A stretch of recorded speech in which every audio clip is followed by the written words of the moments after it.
ভোটের মুখেই গ্রেফতার করা হলো তৃণমূল নেতা রাজু নস্করকে। আপনারা জানেন এর আগেও রাজু নস্করের বিরুদ্ধে একাধিক অভিযোগ ছিল, প্রমোটিং এর বিবাদে হুমকি, মারধর। ফের গ্রেফতার করা হলো তৃণমূল নেতা রাজু নস্করকে। ভোটের মুখে গ্রেফতার বেলেঘাটার তৃণমূল নেতা। বাইপাসের অভিষিক্তা মোড় থেকে গ্রেফতার করা হয়েছে। 2023 সালেও একবার গ্রেফতার করা হয়েছিল এই রাজু নস্করকে, এবার ফের একবার গ্রেফতার করা হলো। প্রমোটিং এর বিবাদ, হুমকি, মারধর, একাধিক অভিযোগ রয়েছে তৃণমূল নেতা রাজু নস্করের বিরুদ্ধে। এবার আপনাদের শোনাবো এই রাজু নস্কর তৃণমূল নেতা যাদের হুমকি দিয়েছেন তারা কি বলছেন, শুনুন একবার। 50 জনের মতো লোক এসেছিল, আমাকে প্রায় 7-8 জনের মতো সব বাইকে করে ধরে নিয়ে চলে গেল। ওনার যে অফিস আছে স্কুলিয়া রোডের ভিতরে, তার ঠিক উল্টো দিকে একটা গ্যারেজ আছে, গ্যারেজের পেছন দিকে একটা ঘর আছে, ওখানে আমাকে নিয়ে গিয়ে খুব মারলো, ভয় দেখালো, অনেক রকম কথা বললো, হুমকি দিল। বলছে আমরা এরকম এদেরকে টাকা দিই, সব মহলে টাকা দিই, তা বলে পুলিশকেও টাকা দিচ্ছি, তারপরে এখানকার যে রয়েছে কাউন্সিলরের বাবাকে টাকা দিচ্ছি, তারপর বলছে বেলেঘাটা কোর্ট আমি, বেলেঘাটা থানা আমি, আমাকে পুরো দায়িত্ব দিয়েছে, হ্যাঁ এই বেলেঘাটাটাকে দেখার জন্যে। তারপরে বলছে যে আমি মমতা ব্যানার্জির কাছে আমার টাকা যায়, সুদীপ বন্দ্যোপাধ্যায়ের কাছে টাকা যায়, তারপরে বলছে কুণাল ঘোষের কাছে টাকা যায়, তারপরে বলছে ববি হাকিমের কাছে টাকা যায়। আমি তো শুনে অবাক হয়ে গেলাম, এরকম একটা পরিস্থিতি আমাকে ভয় দেখাচ্ছে এমনভাবে, এরকম বলে বলে আমাকে মারছে, ভয়ও দেখাচ্ছে।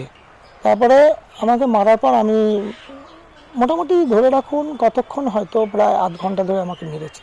এবার আপনাদের শোনাবো কলকাতার পুলিশ কমিশনার সুপ্রতিম সরকার, তিনি কি বলছেন এই বিষয় নিয়ে। লস্করের বিরুদ্ধে একটা অভিযোগ জমা পড়েছিল, আপনারা জানেন, আপনাদের চ্যানেলেও দেখানো হয়েছে।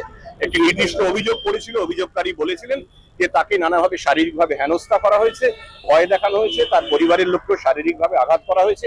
নির্দিষ্ট কেস হয়েছিল, আমরা কেস রুজু করে তদন্ত করছিলাম। আজকে বিকেলের দিকে অভিষিক্তা ক্রসিং এর থেকে তাকে অ্যারেস্ট করা হয়েছে, ইনভেস্টিগেশন চলছে। বিজেপি নেতা সজল ঘোষ, তিনি এই বিষয়ে কি বলছেন, শুনুন। রাজু নস্কর হচ্ছে বেলেঘাটার অন্যতম বড় ল্যান্ডমার্ক। যাদের 20 বছর আগে খাবার যুক্ত না, তাদের এখন কয়েকশো কোটি টাকার সম্পত্তি। আবার বললাম কোট আনকোট কয়েকশো কোটি টাকার সম্পত্তি। এদের একটাই কাজ, সেটা হচ্ছে মানুষকে ভয় দেখিয়ে তার বাড়ি দখল করে, উচ্ছেদ করে, নামমাত্র পয়সা দিয়ে বাড়ি নিজের নামে করে এরা কোটি কোটি টাকার সম্পত্তি করেছে। এরকম এক প্রমোটারকে এই রাজু গত কয়েকদিন আগে মারধর করে, তাকে বন্ধ আটকে রাখে, কিডন্যাপিং করে তাকে দিয়ে বিভিন্ন কাগজপত্র সই করার বলে অভিযোগ। 4-5টা রাজু আছে। আমি কেন্দ্রীয় সরকারের কাছে, নির্বাচন কমিশনের কাছে অনুরোধ করব, এরা যেন নির্বাচনের সময় এরা যেন বেরিয়ে আসতে না পারে, এরা যেন প্রত্যেকে জেলের ভেতর থাকে, তবেই বেলেঘাটায় অবাধ এবং শান্তিপূর্ণ নির্বাচন